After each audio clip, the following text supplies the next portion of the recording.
Okay, so again, just as a brief introduction, this one doesn't really have a title, but this is about our dear friend Roy McDonald, and just as again setting a little context for this, for those of you who aren't familiar, Roy, local poet, busker, wizard, he known by many names and spent many moments connecting with many of us. And just out of curiosity, for those who don't mind, just show of hand, how many of us have met Roy in some way or another? I assume basically, yeah, a lot of us. So, and from my own experience, I've spent many nights and days going up and down Richmond doing free hugs and talking to people. And so there were many times when I ran into Roy, and of course he was a dear friend of mine. So this is kind of like my own requiem and just my own way of part of my own catharsis in its own sense, to be able to reflect my own feelings that I feel will be echoed not just beyond myself. So when I wrote this, when I read it for the first time out loud this afternoon, I actually cried,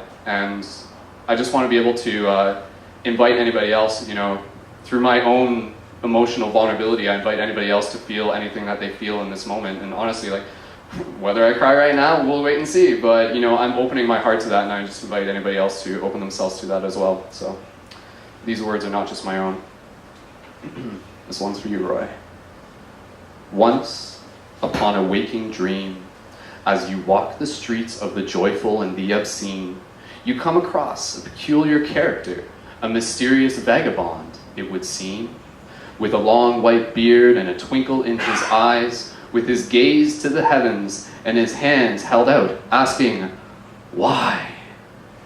Why do we judge before we read? Why do we sleep before we wake? Why must we hide our favorite song when we can sing it for all the world to take? Why do flowers flow? Why do trees reach for the stars? Why do ashes make us cry when it's all the energy that is ours? Why do we fear what we do not understand instead of reaching out a helping hand? Why do we fear what we can become when at the end of the day we all are one? Why do questions make us smile? Is it because we enjoy the tickle of the riddle? Is it because questions give us answers? Or is it because answers give us questions? And because the quest that we are on is one truly of transcendence? Because life is one big pun, so we must remember how to have fun. For we are the diamond Buddha body, unforgotten children of the sun.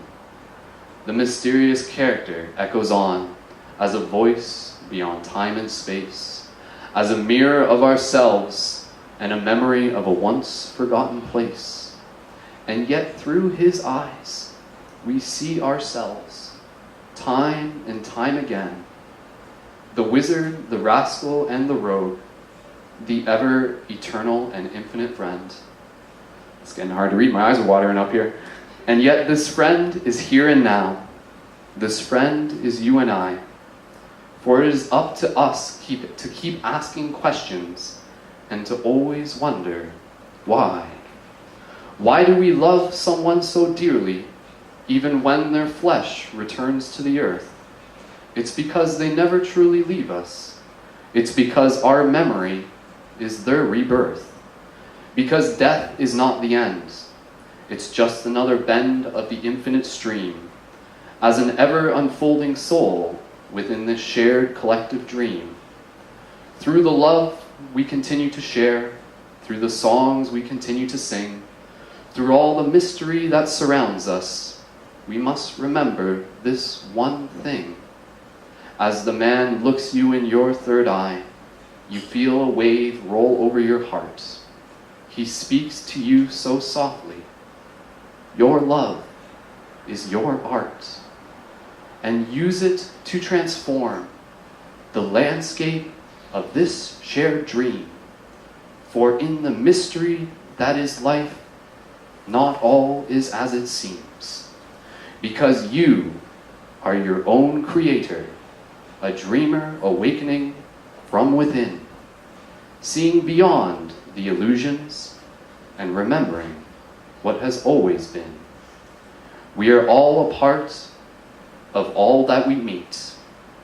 The air we breathe is the body we are.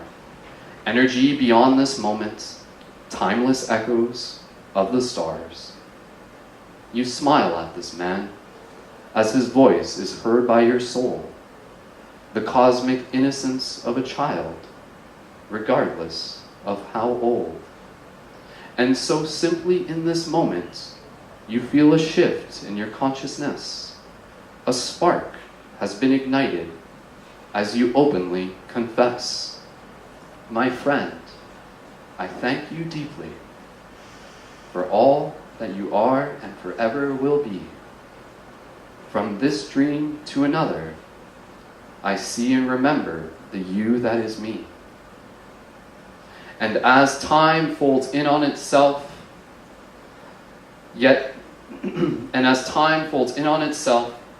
this moment too shall pass. Yet you hold it clearly within your heart as you continue along your path, inspired to make a difference, to be inquisitive and kind, to know the simple power of a smile as we help each other find all that is already within us, the magic that is here and now, our potential as the dreamer, the ever-unfolding Tao. And like his presence, this poem too will go on for eternity with such joy, because it continues with our story, forever inspired by a man named Roy.